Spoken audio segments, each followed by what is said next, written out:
Bienvenidos a un nuevo programa de Ahora Educación. Hoy os confieso que venimos con ganas de debatir sobre nuestro sistema educativo. ¿Facilita la LOMCE que alumnas y alumnos piensen de manera crítica, creativa y lleguen a conclusiones fundamentadas? ¿Este sistema ayuda a los alumnos a madurar o prolonga su infancia? ¿De qué se trata en realidad?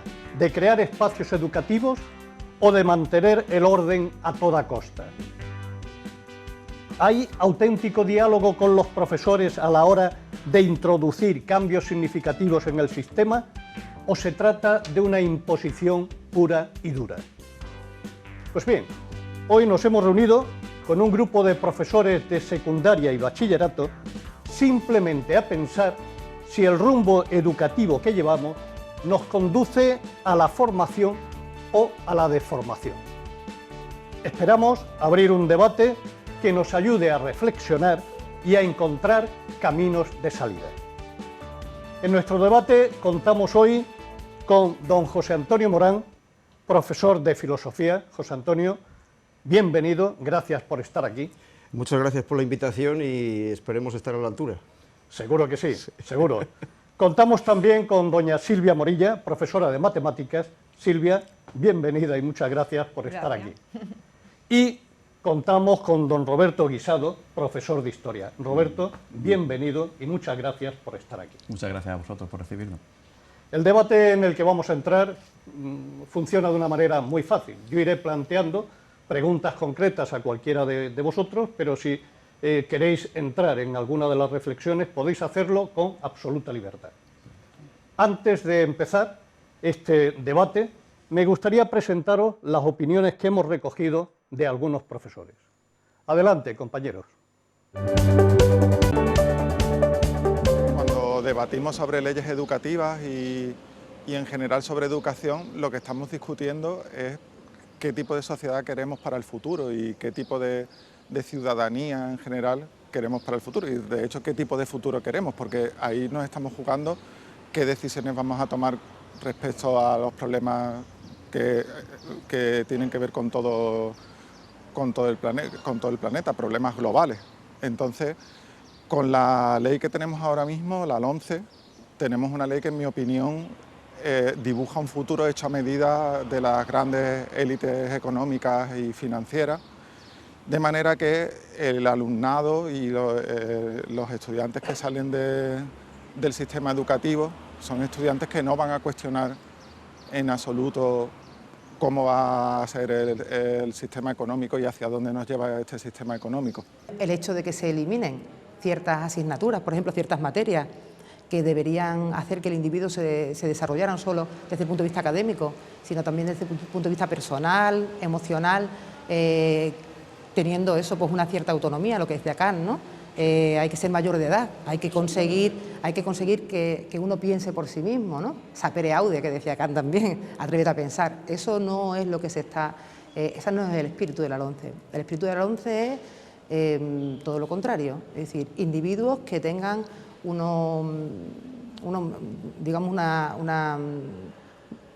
¿cómo te diría? Unas destrezas, ¿no?, mínimas para ciertos aspectos que se los conviertan en buenos trabajadores, en trabajadores obedientes. Cuando se han elaborado nuevas leyes educativas o se han presentado proyectos, algunas reformas, nunca han contado con la participación de profesores. Algún profesor a título de algún partido, a título de algún sindicato ha participado, pero la opinión real de un claustro de expertos en cada materia no se ha tenido en cuenta, al menos en los 8 años que yo llevo dando clases. En general, la economía hoy en día está dominando todos los aspectos de nuestra sociedad y creo muy necesario que el sistema educativo dé herramientas para que los futuros ciudadanos puedan debatir acerca de qué sociedad quieren y qué planeta quieren tener y cómo quieren vivir en general y qué van a dejar a las futuras generaciones. Es muy triste lo que ocurre aquí en España con la enseñanza. Nosotros intentamos educar, ¿no?, a nuestros hijos y a nuestras hijas con el plan Bolonia y todo esto. Además invertimos mucho dinero, porque eso es otra de las trampas de la LOMCE y del plan Bolonia y de todo esto, ¿no? Invertimos mucho dinero luego en másteres y en cosas de estas en nuestros hijos y luego nuestros hijos se tienen que ir a trabajar fuera. Es un sistema sobreprotector con el alumno.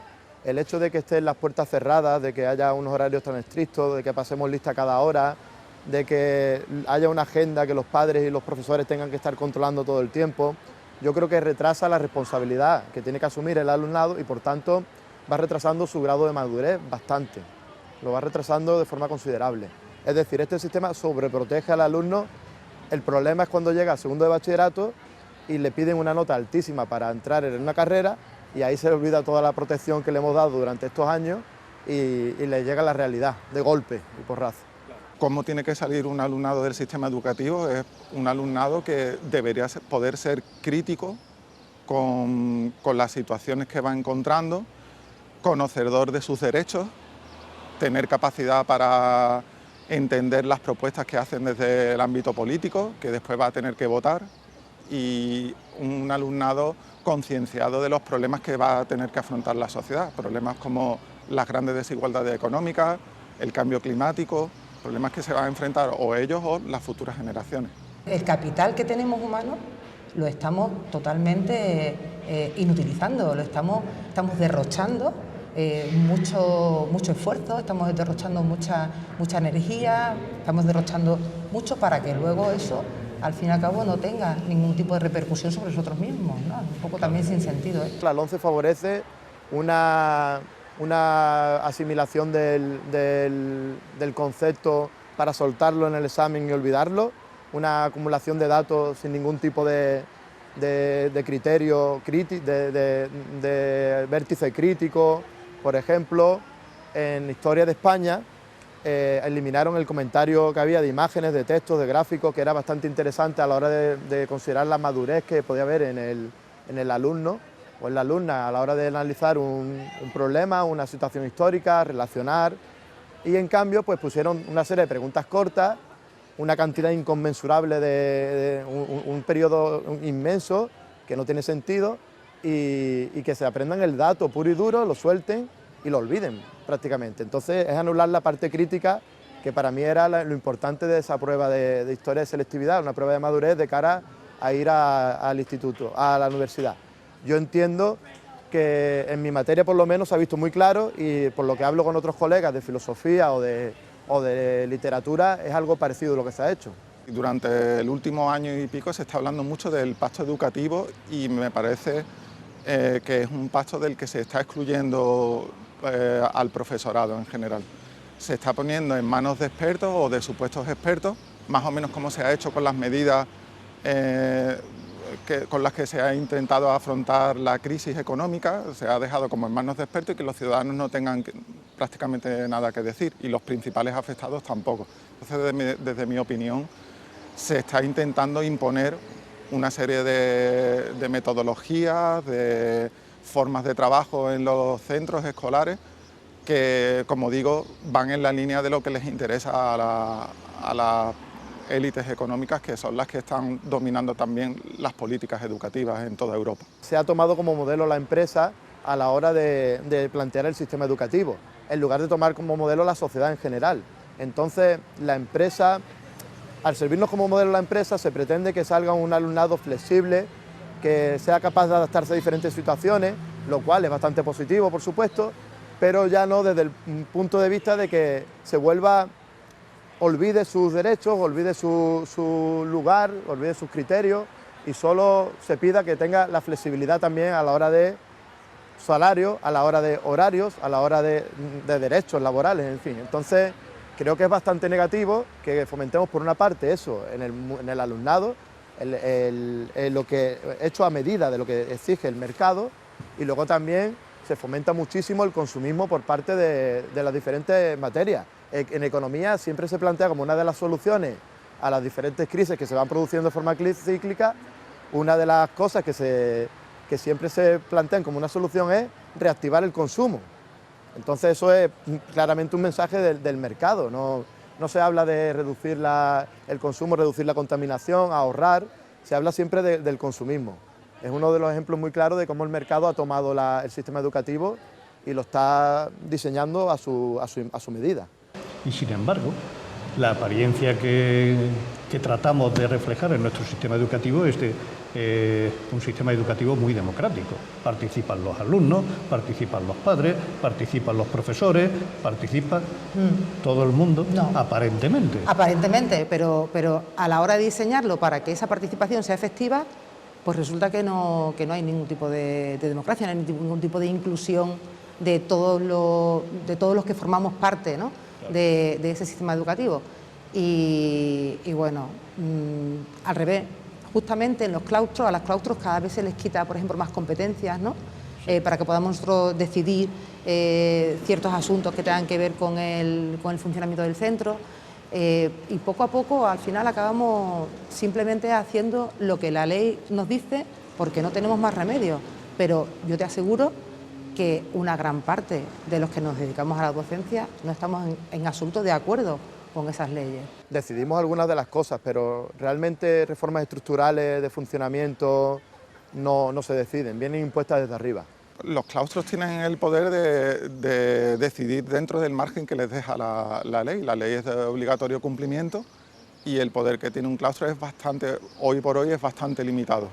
Y además si los órganos administrativos además dictan las directrices que tienen que ir en los planes y proyectos educativos de cada centro, pues ese margen todavía se estrecha mucho. Hay muchos problemas, pero yo creo que hay uno que es algo que todos los docentes de todos los niveles, desde infantil hasta bachillerato, nos planteamos como un problema que podría facilitar mucho las cosas si realmente se solucionara, que es este problema de la ratio, ¿no?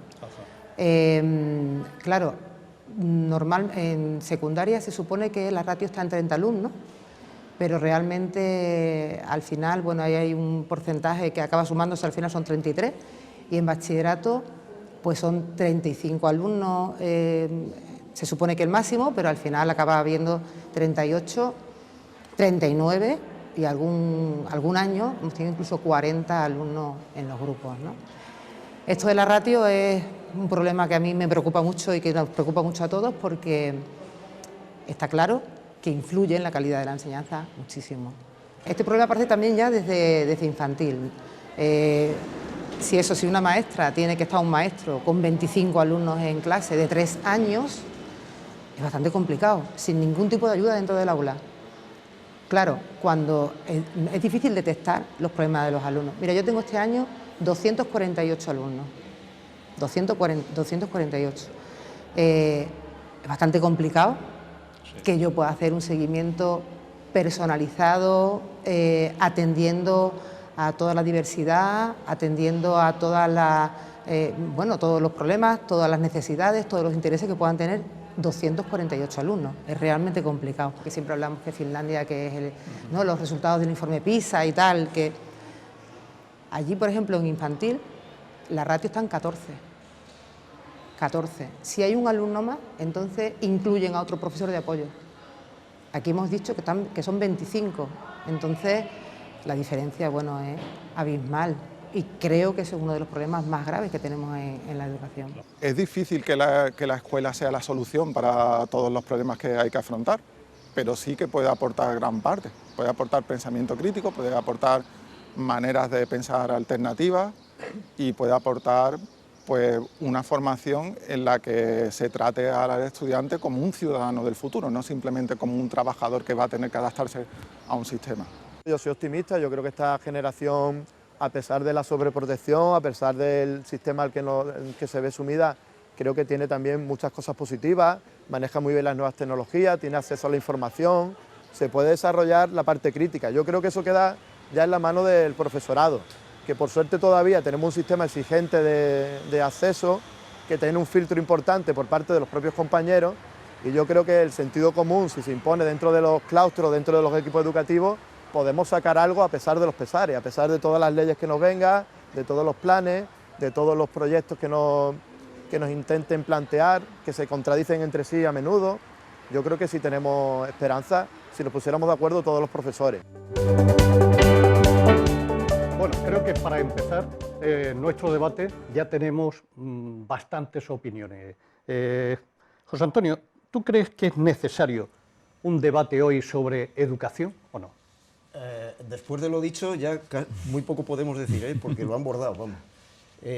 Yo pienso que es imprescindible, es decir, entre formar y deformar hay una diferencia muy sutil, y entonces por eso hay que tener muy claro qué objetivos queremos conseguir, si con clases pateras se puede conseguir esos objetivos, qué medios tenemos, qué tipo de alumnos queremos sacar, si es un alumno adoctrinado, crítico, súbdito, ciudadano, todo eso hay que aclararlo. Pero lo que ocurre es que la administración no está por ello, porque la administración es vertical completamente. Entonces ya tiene sus emisarios, empezando por el inspector y siguiendo por todos los grupos que tiene alrededor, en fin, podemos poner el CEP y demás, cuyas directrices van de arriba abajo. Yo, por ejemplo, llevo casi 30 años trabajando y yo solamente he visto a un inspector en mi vida para echarme la bronca porque no había hecho bien una programación. Punto. Ellos no saben lo que nosotros pensamos, no tenemos forma de acceder para arriba. Por lo tanto, la administración coarta cualquier tipo de debate. Y, por si fuera poco, los profesores, como bien han dicho ahí en el vídeo, cada vez nos van desempoderando. Es decir, por ejemplo, los claustros cada vez sirven menos.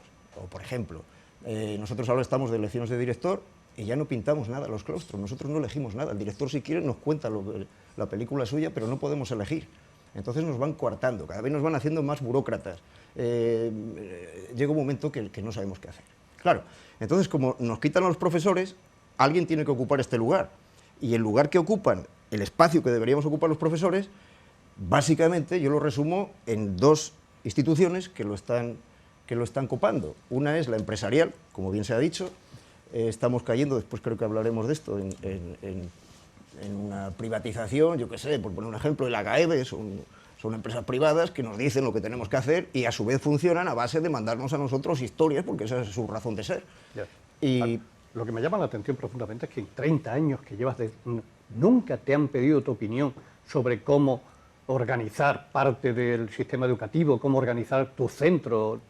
Pues no. Nunca. Y yo creo que esta opinión te la puede contar cualquiera que sea, no que esté en la junta directiva, porque es que el inspector se relaciona con la junta directiva, pero el resto, salvo para echarte la bronca o mirar las programaciones, no le interesa nada, para la letra, no para el espíritu. Entonces, es como un sistema que va de arriba abajo, pero no tenemos opción de retroalimentación, ¿no? Claro. Y la otra que ocupa el lugar de los profesores, creo que es toda una jerga psicopedagógica que se denomina a sí mismo salvífica, con la que yo en principio no tengo absolutamente nada, porque está muy bien, cada uno puede aportar desde su perspectiva. El problema está en que estamos confundiendo los medios con los fines. Y parece que los medios, ese es el objetivo fundamental. No, estos medios deben ser para conseguir algo. Entiendo. Entonces, estos a su vez, la empresa y en fin, todos sus métodos salvíficos y demás que tenemos, claro, estos para hacerse potentes necesitan crear un enemigo. Y el enemigo está muy claro, es el público, pero en concreto son los profesores de siempre, que además están deformados, porque es que eso no existe. Yo aquí, si tenemos tiempo, sí, es medio minuto. Un artículo del País, sacado de hace 2 o 3 días, esto es lo que se publicita, frente a lo que nosotros estamos queriendo decir, ¿no? La escuela tradicional es castradora, mata expectativas y tal, no vamos a decir que no. Es de un tal Eduardo Bayori, fundador de Escuela Nova 21, una red de 480 colegios públicos y concertados, y que participa en unos programas con la Fundación La Caixa, Aspen Institute y demás, y que suelta prendas como esta. Dice que, preguntado por el periodista, que se encuentra en la escuela tradicional, dice, la escuela tradicional está diciendo continuamente, tú no vales, tú eres un terremoto, siempre ensucias. No es casualidad que haya un porcentaje tan bajo de niñas en el ámbito científico-tecnológico a partir de los 10 años que les dicen que ellas no sirven para eso. Yo eso no lo veo por ningún sitio. Yo no sé por qué están diciendo esto. La escuela es castradora, mata expectativas, pero por el contrario, cuando le preguntan, ¿usted cree que es necesaria una financiación económica mayor? Dice no. Esto no es cuestión de dinero, sino de voluntad. O sea, está clarísimo, la culpa es del profesor y aquí no hace falta dinero. ¿De dónde viene esto? Pues es evidente de dónde viene, de una forma de cargarse la pública. Desde luego. Silvia, Sí, yo... ¿Qué es exactamente la LOMCE? ¿Es una ley orgánica para la mejora de la calidad educativa o es alguna otra cosa? Bueno, pues yo quería, a raíz de lo que me has preguntado y de lo que venía diciendo, porque la LOMCE forma parte de eso, a mi opinión, estamos asistiendo a un asalto al dinero que hay invertido en la educación pública. Un asalto que utiliza como mecanismo el desprestigio de lo público, a raíz, como eso que has dicho, el desprestigio de lo público para así tener una excusa para empezar a privatizar. Entonces, ya de hecho, cada vez hay más servicios privatizados como los comedores, los servicios de limpieza, los servicios que apoyan a la informática, los materiales que utilizan los del CEF son de una fundación Trilema, que es una fundación de docentes que es privada, que cuando nosotros también estamos en eso, no son materiales hechos... Bueno, entonces, ahí lo que hay, por una parte, un asalto al dinero público para ponerlo pues, en el libre mercado. Ajá. Y después, uno de los instrumentos, pues esta ley educativa, la LOMCE. ¿Por qué? Bueno, pues la LOMCE es que ellos mismos no se esconden, nada más que hay que leer el preámbulo de la LOMCE. El perfil de ciudadano que busca es el emprendedor. Es un ciudadano cuya mejores características que puede desarrollar es la flexibilidad para la adaptación infinita a las circunstancias cambiantes y también la estabilidad emocional para poder gestionar incertidumbres y situaciones de riesgo en la vida. Vamos, es que eso viene en las competencias que tenemos que aplicar. La competencia emprendedora y la de aprender a aprender dice estas características que son las que tenemos que buscar en los alumnos. Características que son directamente las que publicaciones de grupos empresariales hacen como las características ideales de las personas empleables. Luego está claro que es una ley es un instrumento para que nuestros niños sean el material futuro de las empresas. Y eso es lo que queremos. Nuestros niños, eso es lo que sean el material futuro de las empresas, o queremos que nuestros niños sean personas formadas que tomen las riendas de un país y que elijan lo que quieren hacer. Pues la LOMCE es un instrumento, se puede hablar mucho más técnicamente de eso, pero vamos. Roberto, si te parece, vamos a seguir insistiendo en la misma idea. Es decir, estamos asistiendo a la transformación de la educación siguiendo lo que es el modelo empresarial. Esto está claro. ¿Esto es deseable? Claro. ¿Cómo se vende esto, ¿no? ¿Cómo se vende la historia de pasar de un modelo de educación que lo que persigue es crear un ciudadano que sea crítico, que sea autónomo, que tenga conocimiento, que sepa de lo que habla, que sea reflexivo? ¿Cómo pasamos a un modelo de ciudadano emprendedor, ¿no? Yo estoy recordando, y un apunte, un pequeño inciso, estoy recordando que cuando se hablaba de la nueva asignatura que introdujo la LOE, ¿no?, sobre la educación sobre la ciudadanía, mucha gente se echaba las manos hacia la cabeza diciendo esto es un disparate y tal, cuando era una asignatura muy común, ¿no?, en todos los demás países europeos. Se puede hablar de muchas cosas sobre la educación para la ciudadanía, se puede decir que si era insuficiente, que si estaba mal planteada, muchas cosas, ¿no? Pero se hablaba desde muchos sectores desde un punto de vista de que coartaba las libertades, ¿no?, coartaba libertades de elección, que era prácticamente una asignatura dogmática, ¿no?, cuando la ciudadanía se entiende, al menos desde lo público, ¿no?, como ese espacio compartido en el que todos dejamos un poco a nuestra propia persona y lo que intentamos es entrar en ese campo de valores compartidos, ¿no? Entonces, la ciudadanía es un espacio donde cualquier ideología es válida siempre que se respeten pues, una serie de mínimos, ¿no? Y donde prácticamente lo que se presenta allí es la defensa de los derechos compartidos, los derechos humanos, ¿no? Y frente a esta ciudadanía y esta materia que fue tan sumamente criticada, con mejores o peores argumentos, de repente nos introducen el emprendedor. No, pero claro, el emprendedor, ¿cómo te lo vendo? No te lo puedo vender como el autónomo realmente, que es el perfil que se corresponde a ese emprendedor. Un autónomo que realmente vive en una situación de total incertidumbre, que realmente se hace dueño de su propio destino, que es un poco la idea esta, ¿no?, que se adapta a las circunstancias, como han estado los compañeros comentando, ¿no? Eso es muy difícil venderlo, ¿no? Entonces la idea es que el emprendimiento es una cosa de por sí positiva, ¿no? Y claro, y que lo que están enseñando realmente a los chavales y a las chicas, los chicos y las chicas de la escuela pública, es que ellos se se preparen para el mundo laboral, porque el mundo del trabajo y la empresa no va a cambiar para adaptarse a ellos, ¿no? Entonces, claro, desde esa perspectiva es muy difícil, quizás, ¿no?, plantear peros, ¿no?, porque los padres van a comprar este discurso de una manera. Pero ¿cómo se plantea esto? El planteamiento es el siguiente.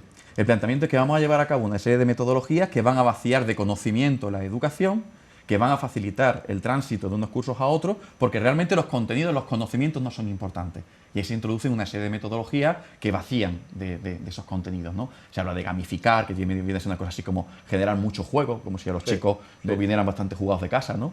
Te hablan de aprendizaje basado en proyectos, que viene a ser una cosa así como que lo importante son los medios, lo importante es que sepamos repartirnos las tareas. Lo importante no es que tú aprendas algo y con ese aprendizaje, ese conocimiento, tú lo utilices mañana para hacer algo, ¿no? Para ser reflexivo, para ser crítico, para realmente no tener que adaptarte, sino para pelear en colectivo, ¿no?, por una sociedad mejor. No. Lo importante es que tú aprendas a trabajar en equipo, que es lo que se te va a exigir el día de mañana, ¿vale? Entonces, vamos hacia esa individualización, ¿no?, del alumnado, hacia esa carencia del espacio social y hacia hacer hincapié, ¿no?, en la adaptabilidad, ¿no? Entonces, repito, es muy difícil quizás vender, claro, el discurso está muy bien trenzado.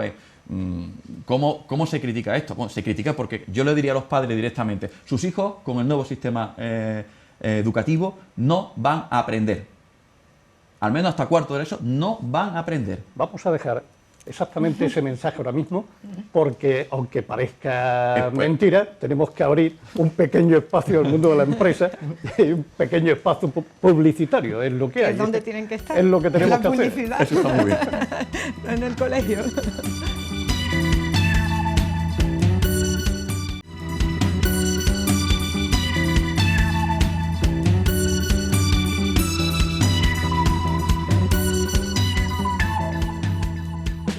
Ya estamos aquí de vuelta. José Antonio, ¿qué suele haber en la mochila del alumno que llega a secundaria? A ver, tenemos que tener en cuenta que la educación, la secundaria, que es de la que estamos tratando, y la pública, la educación en general, no es neutra ni aséptica. Es decir, se desenvuelve en un medio y, por tanto, es un microcosmos dentro del macrocosmos que hay, ¿no? Entonces, ni se puede culpar a la educación de todos los males, ni se pueden esperar beneficios para toda la sociedad de forma inmediata ni milagrosa. O sea, eso está clarísimo, ¿no? Entonces, los alumnos que vienen, ¿qué es lo que me pregunta? Pues como decía Sabater, esos son reclutas forzados, es decir, no quieren venir. Está clarísimo. Está clarísimo. Y todos vienen con su mochila. ¿Y qué traen en la mochila? Pues podemos decir, ¿Móvil? traen El móvil. el móvil, dicho más móvil ampliamente, como imprescindible. decía Habermas, la ventanalización del mundo. Es decir, están acostumbrados a ver el mundo a través de una ventana, ya sea el móvil, ya sea la televisión, la ventanalización. Esto hace que vengan ya pensando que es que lo dominan casi todo. Entonces la tarea del maestro, del profesor, es bastante difícil, porque es que creen que lo saben todo. Ya empezamos por ahí. Si a eso le unimos que hay una cultura de falta de esfuerzo brutal, que no sirve para nada, un desprestigio del estudiar, una hiperinflación de lo lúdico, que ahora ya, como decía Roberto, llega hasta la gamificación, que es la última palabra que quieren que impongamos a la hora de evaluar. Una necesidad de estar entretenidos siempre, Continuamente, sí. de necesidad de que los entretengan continuamente, Claro. una resistencia. Sí, sí. Y después también, unos padres hiperprotectores que lo que están demandando es que los niños estén ahí tranquilitos y guardados, pues es que ya lo tenemos todo. Después se van a encontrar en el instituto con algo que yo personalmente, no sé si estaréis de acuerdo, pienso que nunca se ha debatido tampoco y que está mal, que es que desde que llegó la LOE se pretendió que alumnos que antes estaban en la escuela pasaran a las enseñanzas medias. Entonces, ahora tenemos una gama, desde niños de 11 años hasta otros de 18. Si la idea inicial era que fueran más maduros los niños pequeños, lo que se consigue es que los niños mayores se les infantilice más. ¿Por qué? Pues porque tiene que estar todo, las puertas cerradas, funcionar como una prisión, los padres encantados. Entonces, claro, ya es un círculo vicioso. O asustado. Claro. O asustado porque lo... Es decir, estás convirtiendo más en guardería este Efectivamente. proceso que que realmente un espacio donde los jóvenes puedan encontrar su propia identidad, ¿no? Y precisamente en un momento en el que si después tú te vas a las encuestas del Ministerio de Interior y empiezas a hablar sobre criminalidad, posiblemente España nunca tuvo una sociedad tan segura, Cierto. con el menor índice de las mejores delincuencia. de las más seguras del mundo. Entonces tú dices, esta hiperprotección. Tengo una compañera que acaba de venir de una experiencia en Alemania y dice que allí los chicos desde los 10 años tienen las puertas abiertas. Y van caminando. Y van caminando a la escuela y no pasa Pequeñito. absolutamente nada. Eso es así. Claro, esa sobreprotección al final acaba eso calando en una hiperinfantilización de los chavales y una falta de asunción de responsabilidades. Si además a eso le asumimos que desgraciadamente vivimos en un país donde tiene un sector productivo que tiene lo que tiene una mínima capacidad para generar trabajos que requieran una cualificación o una cualificación importante, ¿dónde está ese incentivo para poder estudiar? Porque nuestros chicos no tienen un incentivo para ser ingenieros, o cada vez van a tenerlos menos. ¿Por qué? Porque tienen experiencias cercanas de amigos, familiares, quien sea, que han terminado una carrera de ingeniería y han tenido que emigrar. Sí. Ha salido una noticia, no sé si fue antes de ayer, que estaban buscando ahora ingenieros y no hay manera de encontrarlos. Claro, nuestros ingenieros están en Alemania. ¿Cuál es el perfil de trabajador que se está buscando ahora? Pues el trabajador no cualificado, que en el contexto en el que estamos de la escuela y en la Costa del Sol, pues se va a dedicar al turismo, a la hostelería, a la construcción. Claro, este nuevo sistema educativo le viene muy bien para un perfil de sociedad que requiere pues, trabajo poco cualificado. Y este sistema educativo le va a dar ese tipo de trabajo, ese perfil de trabajador poco cualificado, no crítico, flexible y que se adapte. Claro, y yo vuelvo un poco, ¿no? Apelo a los padres. ¿Realmente quieren que sus hijos sean ese, entre comillas, ese perfil, ese trabajador no cualificado que se deba adaptar a las circunstancias? ¿Se puede permitir de verdad que desde la escuela se le esté diciendo de una manera indirecta a los chicos, este es tu tope, no vas a llegar más allá? Porque te voy a poner tantas dificultades a la hora de recrear, de hacer un sistema educativo que no te va a permitir tener los conocimientos suficientes para que sigas avanzando. Y en eso estamos, es decir, no podemos ponerle nuestra economía, nuestra realidad social en España es bastante difícil como ya de por sí ponerle más palos a las ruedas, ¿no? Yo recuerdo... Bueno, le iba a decir a Roberto, era añadir un dato más, simplemente lo que comentaba Sara. Sara comentaba que como país hacemos un esfuerzo impresionante para formar gente que luego va a rendir en otros lugares, ¿eh? Con el coste emocional que eso supone, por ejemplo. Bueno. Y yo lo tengo claro porque los dos míos, ninguno ha podido estudiar aquí, sino que los dos a estudiar sí, trabajar aquí, han tenido que salir fuera y eso es un coste emocional muy fuerte. Y además una inversión que hemos hecho, ¿para qué? Para que estén rindiendo en Alemania, que estén rindiendo... Claro, estamos regalando la formación y nuestro dinero a... Sí, por supuesto. Yo quería añadir un dato que es cierto, que a pesar de todo lo que estamos diciendo, la enseñanza pública todavía funciona muy bien. Si de hecho estamos queriendo hacer debates de este tipo para que no se vaya a pique, porque es que toda la tendencia que va es a cargársela. Y yo me acuerdo hace unos años, leí un informe en Perú, que decían con una claridad absoluta, decían, vamos a ver, los que van a acabar dirigiendo el país son el 14% de la sociedad. El 14% de la sociedad están en colegios privados, y en esos colegios privados ya les van a educar sobre lo que tienen que hacer. Por lo tanto, el resto de la gente, es decir, el 86%, pues como decías tú, que vayan a trabajos que simplemente no necesitan mayor cualificación y ya está, ¿no? O sea, de alguna manera me estás diciendo que este sistema no está fracasando, sino que está triunfando. Sí. ¿Es eso lo que me quieres comunicar? Es que el mecanismo es ese, deteriora la pública, quitándole medio y dejándola para ese sector, y después promocionas pues los colegios concertados no se están viendo tan... De hecho, cada vez parece que tienen mejor prestigio porque son los que practican las metodologías por proyectos, practican esas innovaciones y además no se ven tan afectados por los recortes como nosotros, porque ellos realmente tienen una diversidad de alumnos menor que la nuestra, porque ponen trabas para nada más que un colegio concertado que tenga uniforme, deja fuera a muchos niños que no se pueden pagar el uniforme. Entonces ya, empezando por ahí, de ahí para arriba, que mira, un dato para avalar lo que dices tú, publicado hace unos días por la cadena SER. Desde que empezó la crisis hasta ahora, los colegios concertados y privados tienen un superávit de 160 millones más ahora, al final de la crisis, que cuando comenzó. Y los colegios públicos, en el mismo periodo, tienen un déficit de 6.500 millones. O sea, creo que es un dato que lo dice todo, absolutamente. Sí, es bastante elocuente. Absolutamente. Es bastante elocuente. Silvia, te veo hablando mucho de nuevas metodologías. ¿Son nuevas de verdad? ¿O le hemos maquillado un poquito y resulta que esto ya se venía practicando desde hace muchísimo tiempo? Bueno, pues claro, eso ya depende de a lo que nos vayamos. Como lo que ahora se entiende por nuevas metodologías, pues son básicamente el aprendizaje basado en proyectos, el trabajo cooperativo, todas estas cosas, evidentemente son instrumentos que depende de cómo los apliques, será más criticable o menos, que no vamos a... O sea, eso es siempre así, igual que la tecnología, depende de cómo la apliques, podrá ser criticable tu actuación o no.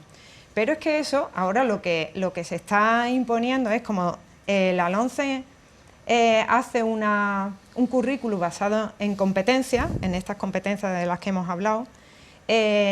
Para implantar esas competencias nos están en los cursos de formación y todo, la ley lo prescribe, aunque todavía no obliga, pero lo prescribe, pues estas nuevas metodologías que lo que van a hacer, que por ejemplo la metodología basada en proyectos, que es que básicamente los niños tienen que saber pues, buscar cosas en internet de distintas fuentes, tienen que saber hacer exposiciones, tienen que saber evaluarse lo uno a lo otro, y esa metodología es la misma, ya vayan a estar estudiando, aunque mezclan asignaturas, mezclan materias, la misma, estén haciendo un énfasis en física y química, que en matemática, que en filosofía.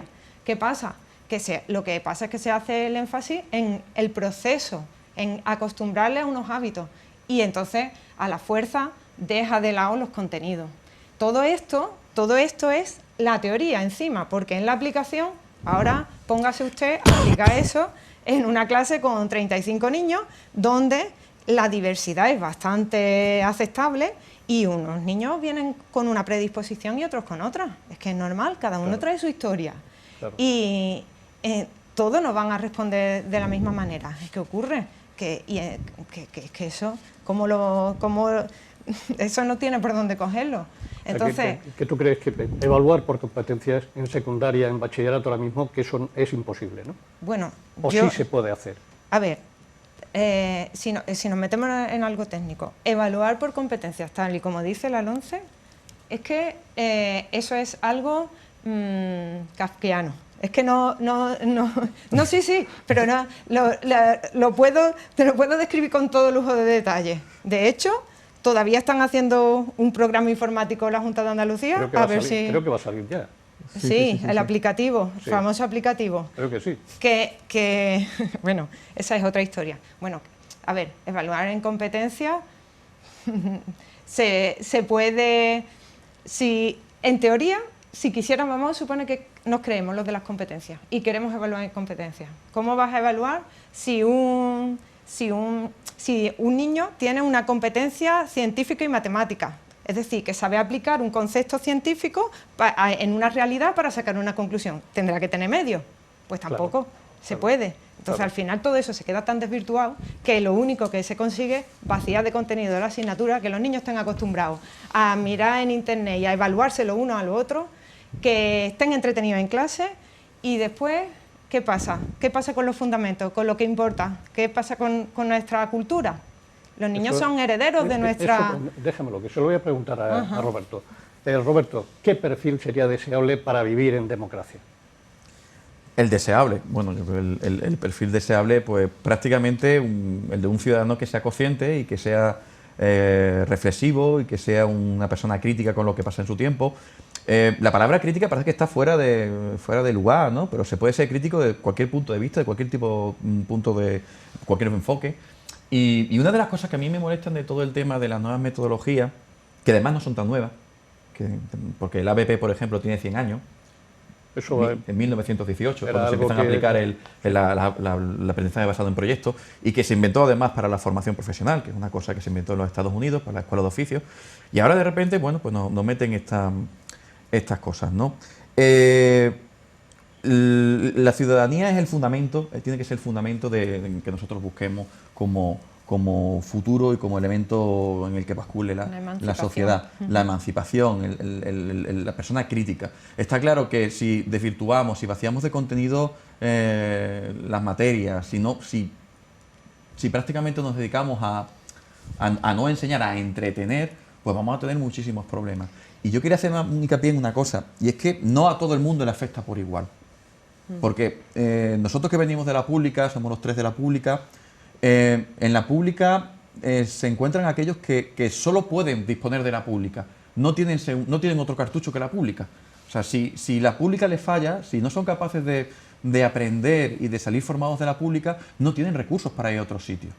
Y entonces, claro, aquellos que puedan tener los ingresos suficientes, porque sus familias se lo pueden permitir, pueden permitirse vivir bajo este sistema en el que lo que se pide son emprendedores, o pueden vivir bajo un sistema en que lo que se permite o lo que se persigue es la búsqueda de ciudadanos críticos. Les da igual porque se pueden permitir todo tipo de formaciones. Y quienes se van a quedar atrás van a ser los chavales. Y da también mucho miedo porque, claro, porque las sociedades cada vez se ponen la cosa bastante más compleja. El mundo empresarial, sin hacer con esto una crítica que parezca que somos unos radicales, ¿vale? Que parece que el radicalismo está fuera de lugar, el sistema está aprieta mucho, aprieta muchísimo.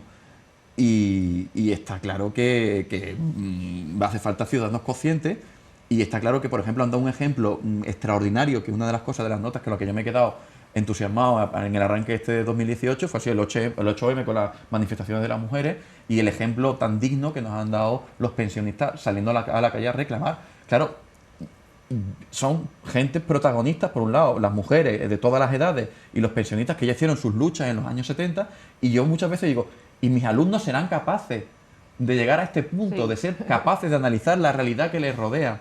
Y en vez de entrar en esa competitividad y competencia entre unos y otros, darse cuenta que hay un lugar en común, un espacio común compartido, unos intereses compartidos, y serán capaces de pelear todos juntos, o pensarán que los culpables son ellos, que la culpa está en ellos, que es que no llegan al nivel de competencia que les exige la empresa, es que no son capaces de venderse a sí mismos, que son el producto nuevo a la empresa.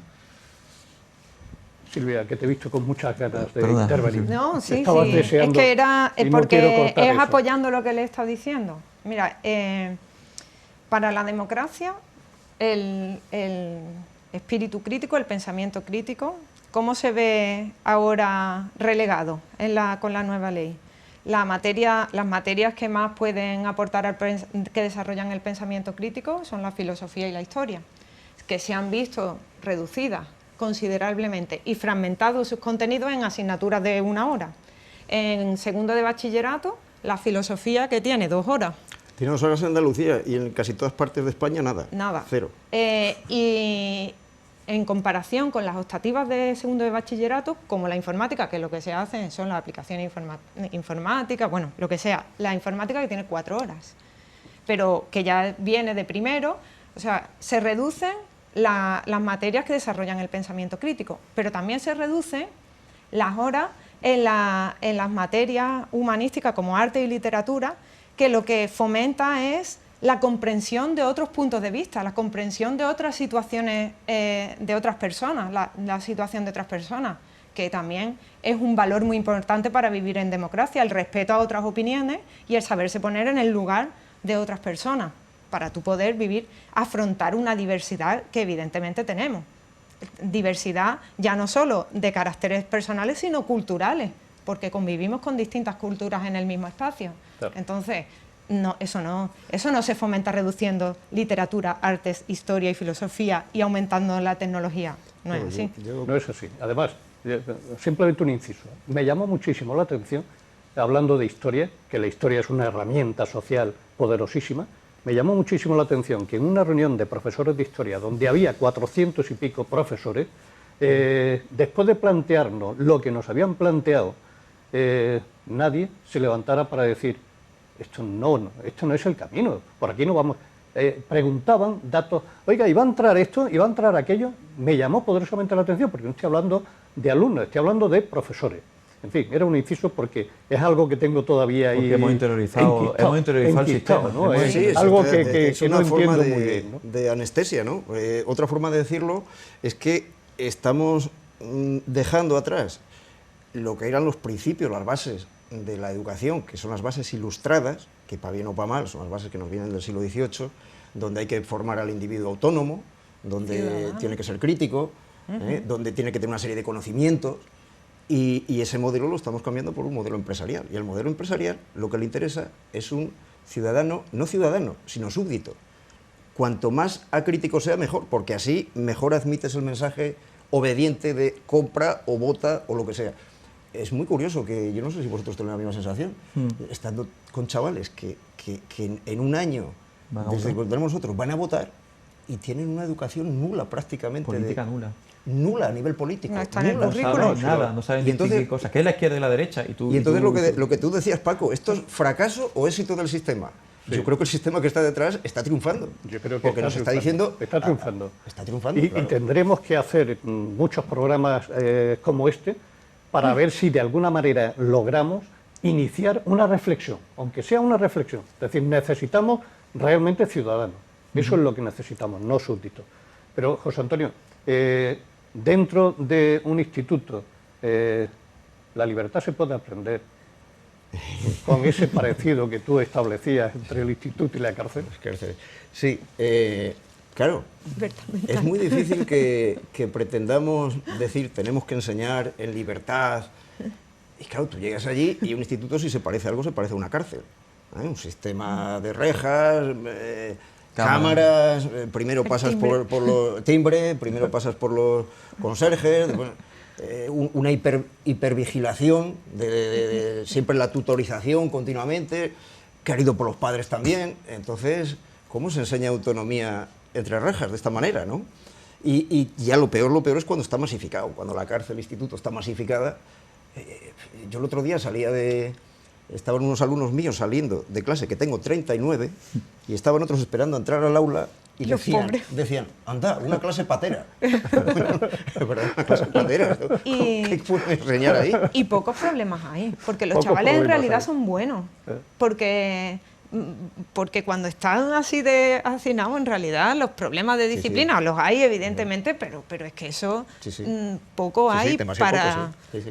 Pocos aparecen para lo que podríamos encontrar, ¿verdad? Y mucho mejor que podrían estar si se tratara la cosa, bueno, porque nada más además, con que estuvieran el bachillerato separado de la ESO y las puertas abiertas, bueno, ya sería eso como un cambio radical. Eso también, porque está bien que diga lo del tema de que los chicos son estupendos, ¿verdad? Que son estupendos, porque hay mucho cliché también y mucha gente, y yo tengo que también romper una lanza a favor otra vez de la pública, piensa que en la pública, he conocido gente, he visto muchos años de secretario, que iban a matricular a sus chicos en un sitio que básicamente, yo qué sé, pensaban que iban a pegarles o iban a hacer... Y los chicos en la pública, como en cualquier otro sitio, vamos, son excepcionales, son muy buenos, no son tan malos, los adolescentes no son ningunos monstruos, tienen inquietudes y son hijos de su tiempo, de sus inquietudes, de lo que está pasando en ese momento en la sociedad, y no son ni mejores ni peores, pero está esta cosa como extendida, ¿no? Que los chavales son peores que nunca.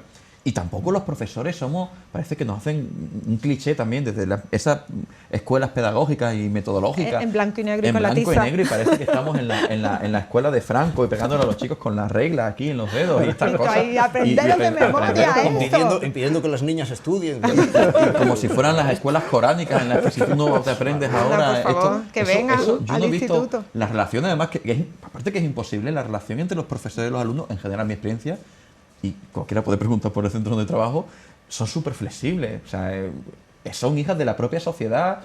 Es verdad que se han perdido ciertas formas, pero se han ganado otras cosas, se han ganado en afectividad, en cercanía entre el alumnado y el profesor, en espontaneidad, en preocupación por parte del profesor de cómo le va a los chavales y en agradecimiento sincero por parte de los chavales. O sea, que yo me quedo con eso, y que vamos a dejar muchas veces, sobre todo desde el mundo de la pedagogía, que están haciendo muchos años algunas escuelas, vamos a dejar de tratar los temas serios como si con clichés y estereotipos que no se ajustan a la realidad, y vamos acercándonos a la escuela a hablar con los profesores, que somos los especialistas.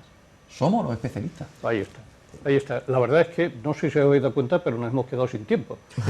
Se nos ha ido volando. No quisiera acabar sin que al menos dejáramos un mensaje positivo. Roberto ya lo ha iniciado. Sí. Roberto ya ha estado iniciando ese debate positivo. Silvia, ¿hay soluciones? ¿Qué aspectos positivos podemos subrayar? Hombre, pues yo yo recomiendo a todo el mundo que matricule a sus niños en la pública, porque el aspecto más positivo es la diversidad entre los niños y la diversidad que encuentran en los profesores. Y la diversidad es enriquecimiento personal. Y después que tienen a los mejores profesionales del sector, porque se han ganado sus plazas en una competencia de miles de personas, en una competencia pública. Y entonces yo recomiendo a todo el mundo que matricule a su niño en la pública, que los concertados no son mejores. Ajá. ¿José Antonio? Sí, junto con eso también es que, a pesar de todo lo que estamos diciendo, es que después los resultados, una prueba objetiva, igual para todos, haciendo el ciego, los que lo corrigen y tal, pues resulta que los de la pública pues acaban teniendo unos resultados buenísimos en la selectividad, por ejemplo, no inflados. Es decir, acaban más o menos al mismo nivel. Y estoy pensando, por ejemplo, en Madrid, que les ha dado por tener, Esperanza Aguirre le dio por hacer un bachillerato de excelencia, sí, un modelo ahí en un colegio, y esos muchachos en selectividad están igual, al mismo nivel que el resto. Sí. Están al mismo nivel. Entonces, bueno, yo creo que es que la pública funciona muy bien. Lo que pasa es que nos la vamos cargando. Es mejorable. Y desde luego, los compañeros, yo tengo compañeros de que conozco y que oigo y tal, están haciendo cosas maravillosas, la verdad. Lo que pasa es que no tenemos posibilidad casi de juntarnos. Bueno, al menos vamos a ir abriendo pequeños espacios donde podamos tener reflexiones de este tipo. He aprendido un montón con este ratito que he estado con vosotros. Muchísimas gracias por estar aquí. Y a ustedes les espero la semana que viene en otra nueva entrega de Ahora Educación.